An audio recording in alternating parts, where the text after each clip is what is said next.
წავედი. ნექა ხელი ავწოდა ესე გადაიღო და მერიანოა, ხო.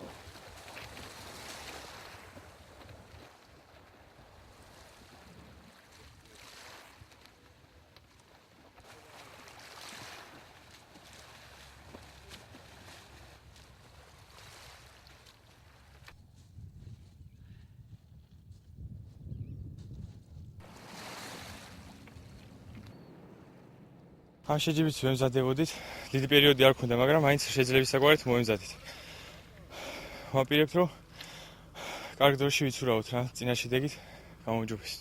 ჩემთვის მნიშვნელოვანია, იმიტომ რომ შემდეგ შეჯიბებზე შეიძლება საერთაშორისო დონის შეჯიბზე გავიდეთ, საზღვარგარეთ. ბავშვობიდან ვცურავ, სულ ფეხებით ვცურავ ესე რა, ხელების გარეშე. ასე რომ ამაში ვამყარებ რეკორდებს, მხოლოდ მარტო ფეხებით ვცურვა, ხელები მაღლა, ვერტიკალურად. თავიდან იყო ძალიან ძნელი, იმიტომ რომ საცა ჭოროხის რო გამოდის, ამოდის ზღვაში ადგილიდან დავიწყეთ და იქ ცივია ძალიან წყალი. ეს გაცურვა არის ერთი შემადგენელი ნაწილი ჩვენი პროგრამისა. ჩვენ ვცდილობთ რეაბილიტაციაში დავეხმაროთ საქართველოს მთლიანობისათვის მებრძოლ ვეტერანებს.